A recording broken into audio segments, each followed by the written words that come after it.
Kamusta po mga kapasta? Sana maganda ang araw niyong lahat.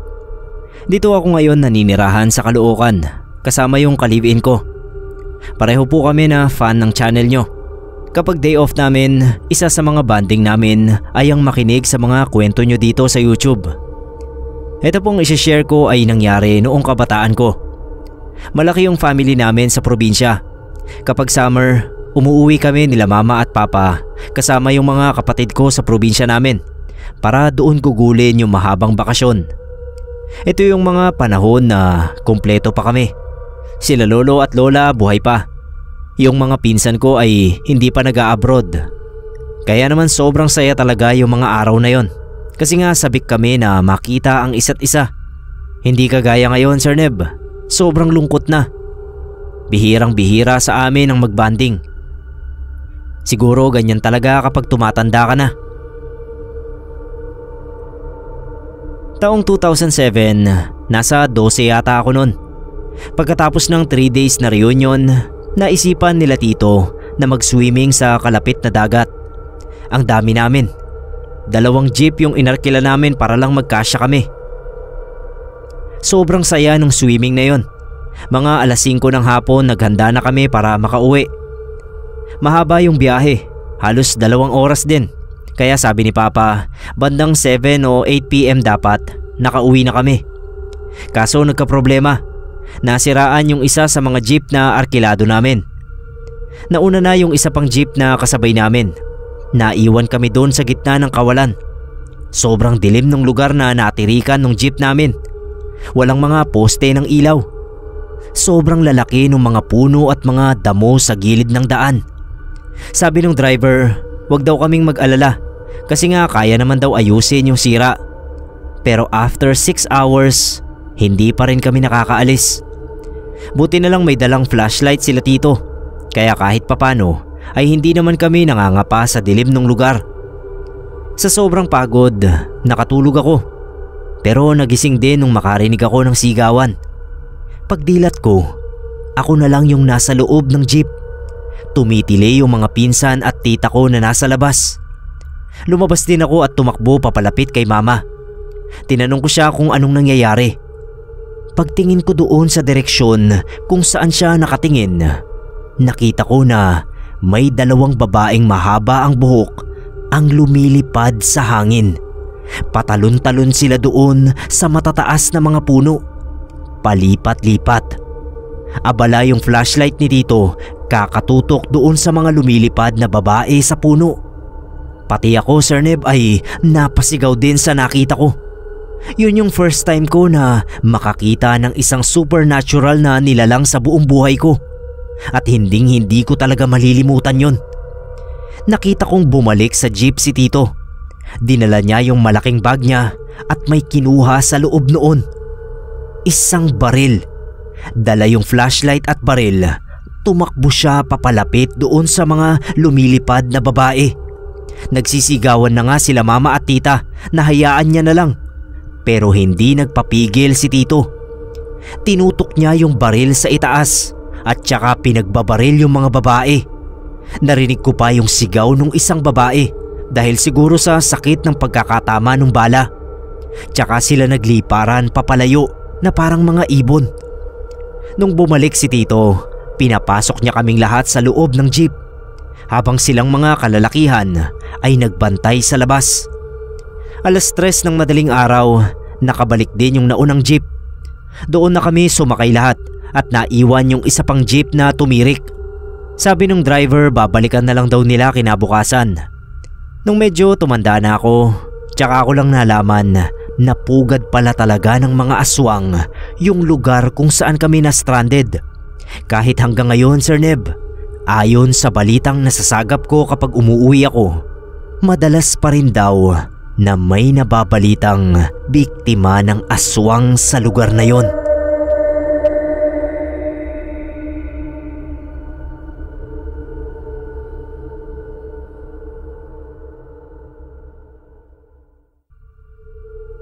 Magandang araw sa lahat ng nakikinig sa atin. Donnie po ang palayaw ko. Bale, nagtatrabaho po ako bilang nurse sa isang public hospital dito sa amin. 8 years na rin ako sa trabahong ito. Ang dami ko na ring kwento mula sa trabaho ko na talaga namang pwede ko sanang ibahagi dito. Pero Sir Neb, hindi po yun ang isishare ko ngayon. Tungkol po ang kwentong ito sa lolo ko na taga Legazpi. Kasama niya si Lola sa bahay. Sila na lang ang residente ng bahay kasi nga halos lahat ng anak nila ay nakapangasawa na rin. Madalas din naman kaming dumalaw doon sa bahay nila lolo, lalo na kapag walang pasok at pwede kaming makitulog doon ng ilang araw. Kapag natutulog kami doon, may napansin ako na ugali ni lolo. Ako kasi parang nocturnal din ako. Tanghali na ako magigising. Tapos sa gabi, dilat ako hanggang sa magmadaling araw. Doon na rin nasana yung body clock ko. Napansin ko na si lolo, kapag 3 AM, lagi siyang nagigising. Tapos naglalakad-lakad siya sa labas. Tinanong ko nga siya nun kung bakit alas 3 pa lang ay gising na siya. Sabi niya ganoon daw talaga yung mga matatandang tulad niya. Hindi na nakakatulog ng maayos. Kaya nag-e-exercise na lang siya para lumakas lalo yung katawan niya. Sa kasamaang palad, Sir Neb, taong 2012, namatay din si lolo sa sakit sa puso. 3 taon matapos mamatay si lolo, nakahanap ako ng trabaho. Nag-OJT ako malapit sa bahay nila lola. Nagpaalam ako na doon muna ako makikituloy sa kanila hanggang matapos lang yung OJT na ilang buwan lang naman. Pumayag si lola syempre, pero may paalala siya sa akin na talagang pinagtaka ko. Sabi niya kapag umuwi raw ako ng madaling araw, kung may makita man ako na kung ano, wag daw akong matatakot. Sa unang linggo ko sa trabaho, nalaman ko agad kung bakit sa akin sinabi yon ni lola. 2 AM yung naging uwi ko nun. Pagkahatid sa akin ng tricycle, dali-dali akong pumasok sa bahay. Diretso sa may banyo kasi nadudumi na ako. Pagkaupo ko sa trono, nagbasa ako ng mga text sa cellphone. Ilang sandali pa, may narinig ako na naglalakad sa labas. Hinayaan ko lang. Naisip ko baka si lola. Paglabas ko ng banyo, nagbukas ako ng ref tapos uminom ng malamig na tubig. Naupo ako sa may table at saka doon pinagpatuloy ang pagte-text. Narinig ko ulit yung mga yapak. Lumingon ako sa may sala. May nakita akong anino ng tao. Ang bilis niyang kumilos. Kinabahan ako nung time na yon kasi baka magnanakaw na nakapasok. Dahan-dahan akong pumunta sa may sala. Nakatalikod yung lalaki na nakatayo doon. Unang sumagi sa isip ko, magnanakaw nga. Hinablot ko yung vase sa may cabinet, sabay mabagal na lumapit sa lalaki. Kaso Sir Neb, nabigla ako nung lumingon sa akin yung lalaki. Si lolo yung nakita kong lalaki na nakatayo doon sa sala. Hindi ko agad siya nakilala kasi sobrang bata nung mukha niya kumpara nung huli ko siyang nakita. Nakasuot siya ng puting t-shirt, puting slacks, walang saplot ang paa, pero alam ko na hindi sumasayad yung paa niya sa lupa. Lumulutang lang si lolo. Nginitian niya ako. Pagkatapos nun, naglaho siya na parang usok sa hangin. Naiwan lang ako doon na hindi makagalaw. Hindi ako nakatulog hanggang sa mag-umaga na nga. Nung magising si lola, kinuwento ko yon sa kanya. Sabi niya kaya nga raw niya ako binabalaan na huwag matakot dahil nagpakita na rin sa kanya dati si lolo. Para bang binabalik-balikan daw ng kaluluwa ni lolo yung bahay. Hindi ko na ulit nakita yung kaluluwa ni lolo, Sir Neb. Pero sabi ni lola, dinadalaw pa rin daw siya ni lolo. 2 taon pagkatapos noon, sumunod na rin si lola kay lolo. Yung bahay ay pinarenovate nila mama. Sa ngayon, yun na yung bahay bakasyonan namin. At yun na rin ang ginagamit naming venue kapag may event o reunion ng pamilya. May mga pagkakataon pa rin na nakikita namin yung kaluluwa ni lolo, pero hindi na siya mag-isa. Kasama na niya si lola.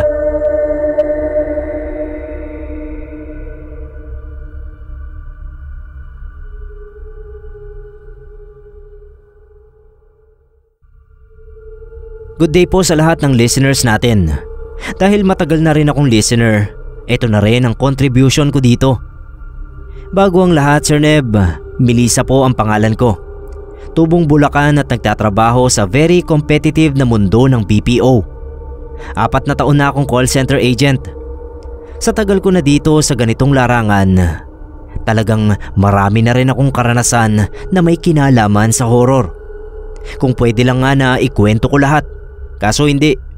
Marami na rin akong narinig tungkol sa mga katrabahong nakaranas din ng kababalaghan sa building namin. Pero sa lahat ng katatakutan na naranasan o narinig ko, ito talaga ang hindi ko malilimutan kahit kailan. Noong trainee pa lang ako sa ikalawang company na napasukan ko sa call center, madalas ay madaling araw na ang shift namin. Simula ang shift ko mga 10 PM matatapos ng 7 ng umaga. Isa sa mga naririnig namin na kwento doon sa building ay may nagmumulto raw doon sa meeting room, lalo na kapag madaling araw. Tinanong namin yung trainer namin kung totoo ba yung mga sabi-sabi, pero iniiba niya lagi yung usapan. Hindi siya umaamin. Kami naman pakiramdam namin, pinagtitripan lang kami ng mga ahead sa aming batch, kaya ganoon. Naisip namin baka wala naman talagang multo. Ang nangyari isang beses, pagkatapos ng practice calls namin, wala kaming matatambayan habang naghihintay doon sa iba naming kasama na hindi pa tapos. 5 kaming magkakasama. Gusto sana namin na maglibot-libot sa production, pero bawal kasi baka makadistract kami sa ibang tumatanggap ng calls. Nung madaanan namin yung meeting room, nagkasundo kaming 5 na doon na muna tumambay. Papasok pa lang, parang nakaramdam na ako na may hindi tama sa lugar. Malamig, malakas yung aircon pero ramdam ko rin na parang may kung anong mabigat sa paligid. Habang nagkukwentuhan, biglang may gumalaw na upuan sa dulo ng mesa. Nagkatinginan kaming 5. Tumawa lang yung iba kasi nga sabi nila, baka raw nagpaparamdam na yung mga kaluluwa. Nagtatakutan pa kami. Tapos gumalaw na naman yung upuan mula sa mesa. Lumapit yung upuan papalapit sa aming 5. Kitang-kita namin na wala namang pwedeng humila doon sa upuan. Sabay-sabay kaming lahat na sumigaw sa takot. Nagsitayuan kami sa gilid, tapos nagyakapan. Naramdaman ko na nanginginig pa yung iba sa amin. Yung isa sa amin ay tinuro yung pinto. Sabi niya tumakbo na raw kami palabas.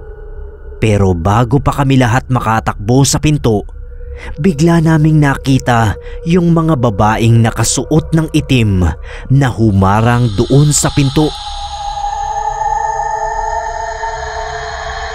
3 silang babae. Pare-parehong mahahaba ang buhok at namumula yung mga mata. Nagyakapan ulit kaming 5 sa nakita. Umiiyak na yung isa sa amin. Sabi ko, huwag kaming matakot. Sinimulan ko na magdasal. At nung marinig nila ang ginagawa ko, nakisabay na sila sa pagdarasal ko. Hindi ko alam kung gaano kami katagal doon sa loob ng meeting room na nagdarasal. Nabuhayan kami ng loob nung pumasok na yung nagte-train sa amin. Nung makita niya kami, bigla siyang namutla. Tsaka niya kami hinila palabas ng room. After nga nun, dinala niya kami sa kantin at doon kami pinakalma. Nalaman namin na simula pa noong unang beses na maitayo yung meeting room, talagang may nagpapakita na ng mga multo at kaluluwa sa loob. Ilang agents na rin daw ang naranasang matrap sa loob. Yung iba sa sobrang takot ay nagre-resign. Matagal ng problema ng kumpanya yung meeting room na yon. Ilang beses na ring sinubukan na ipabless sa pare, pero bumabalik lang din naman ulit yung mga multo. Ang ginawa ng management after nga nung insidente na nangyari sa amin, tuwing umaga lang binubuksan yung meeting room. Mga ganong oras kasi walang nangyayaring pagpaparamdam. Sinasara lang ito kapag sumapit na ang 6:00 ng hapon at bubuksan ulit kinabukasan na.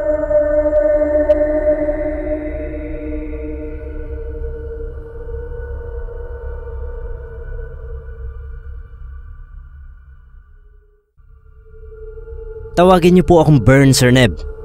Bale, subscriber na po ako noon pa bago mag-pandemic. Kami ng asawa ko ay fan talaga ng mga horror. Sa tingin ko nga kaya rin kami nagkatuluyan kasi halos pareho ang mga bagay na kinahihiligan namin. Madalas kapag may bagong labas na horror movie sa sinehan, talagang gumagawa kami ng paraan sa mga kanya-kanya naming trabaho para lang mapanood ito sa oras na showing na. Dahil nga mahilig kami sa horror, madalas naming mapagkwentuhan ang mga personal naming karanasan na may kinalaman sa kababalaghan.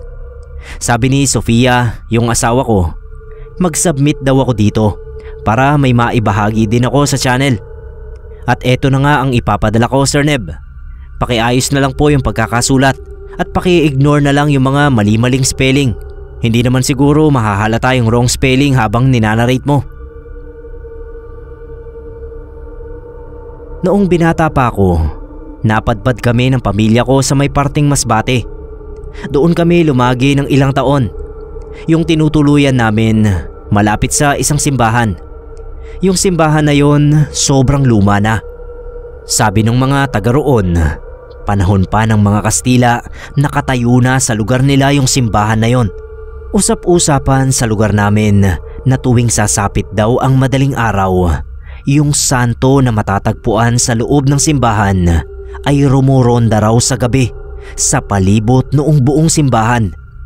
Kami naman ni Mama ay hindi naniniwala nung una kasi nga sabi ni Mama, ganoon daw talaga yung mga kwentong bayan sa lugar.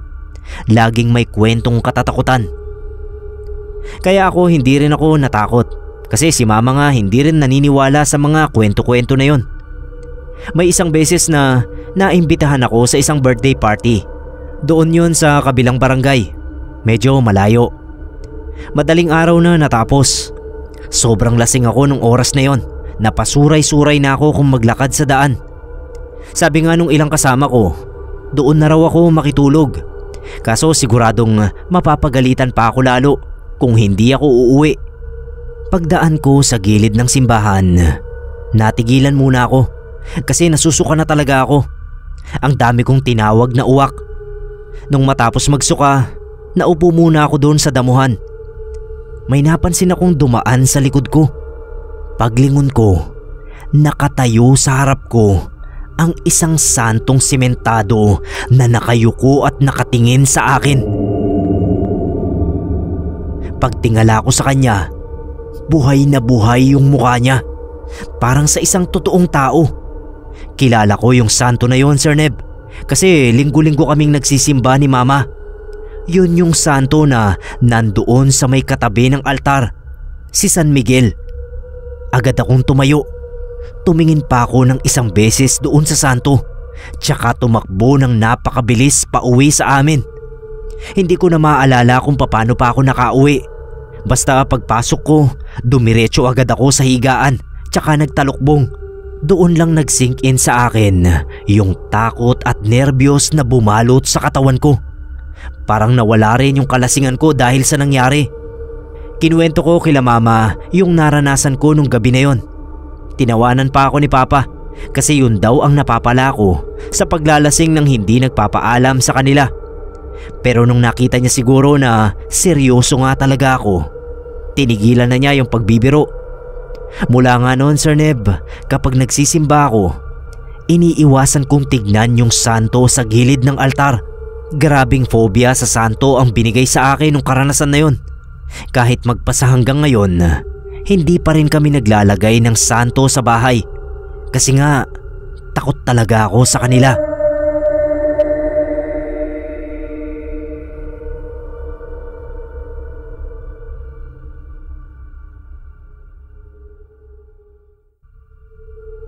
Manuelito po ang totoo kong pangalan, pero Man lang ang tawag nila sa akin. Isa akong security guard, Sir Neb, ng isang high school dito sa amin. Madalas naman pang umaga ang shift ko, pero kapag kulang sa tao, napipilitan ako minsan na lumipat ng night shift hanggang sa makahanap lang ng papalit doon sa bakanting pwesto. Tuwing walang magawa sa shift, itong channel nyo ang laman ng mga speakers sa guardhouse namin. Halos lahat kami dito talagang sumusubaybay sa mga upload nyo. Itong ibabahagi ko ay nangyari last year lang. Noong 2022 kasi, nagkaroon ng cut sa budget para sa pasahod ng mga non-teaching personnel. Maraming na-layoff na gwardiya. Dahil nga sa nangyaring yon, nalipat ako panandalian sa night shift. 3 kaming gwardiya na panggabi. Every 2 hours, kailangan naming maglibot sa buong campus para siguruhin na walang sino man ang nakapasok o naiwan na estudyante sa mga room. Madaling araw, nakaidlip ako nang gisingin ako ng isa sa mga kasama ko. Sabi niya maglilibot na raw kami. Kinuha ko yung sombrero ko sa mesa, tsaka yung flashlight, tsaka naglakad na kasabay nung kasama ko. Humihikab pa ako kasi naputol yung tulog ko. Habang naglalakad kami, nagkukwentuhan lang kami ng patungkol sa basketball game ng PBA na napanood namin. Nagtatalo pa nga kami kasi di kami magkasundo kung sino ba talaga ang dapat na best player ng game. Habang nagsasalita siya, tsaka ko napansin na bukas yung ilaw ng room sa dulo ng hallway. Halatang halata kasi sa dilim ng paligid ay lilitaw talaga yung ilaw ng room. Binilisan namin yung paglalakad. Pagdating namin sa room, sarado yung mga bintana pati yung pinto. Pero bukas nga yung ilaw. Nagkatinginan kami nung kasama ko kasi isa lang ang pwedeng eksplanasyon kung bakit bukas yun. May nakapasok. Nagsalita ako. Sabi ko, kung may tao sa loob, magsalita na at lumabas na. Walang sumagot. Sumilip kami pareho sa siwang ng bintana. Wala naman talaga. Para maisara yung ilaw, kailangan kong ipasok yung kamay ko doon sa siwang ng bintana. Pagpasok ko ng kamay ko doon, hinanap ko yung switch doon sa pader. Bumuelo pa ako para maabot ko yung switch. Habang nakapasok yung kamay ko, bigla kong naramdaman na may humawak sa pulsuhan ko. Ang lamig ng mga daliri nung humawak sa akin. Parang mga kamay na galing sa freezer. Nangilabot yung buong katawan ko. Bigla kong hinugot yung kamay ko, sabay tingin dun sa kasama ko. Parang nabasa niya rin sa mukha ko kung ano ba yung naramdaman ko sa loob. Tapos biglang sumara yung ilaw.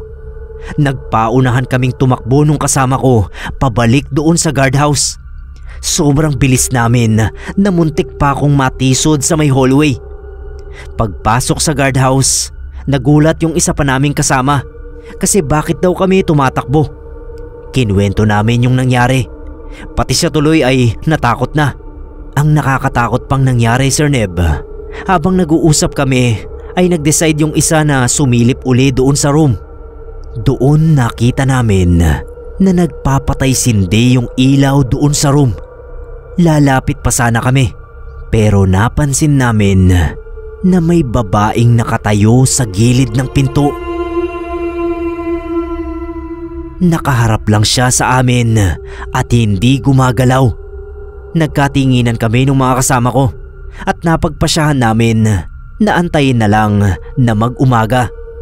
Noon ngang sumikat na yung araw at medyo maliwanag na, binalikan namin uli yung kwarto. Pero kagaya lang dati, nakakandado yung pinto at nakasarado yung bintana. At sa pagkakataong yon, walang problema yung switch ng ilaw. Hindi nagpapatay sindi o ano.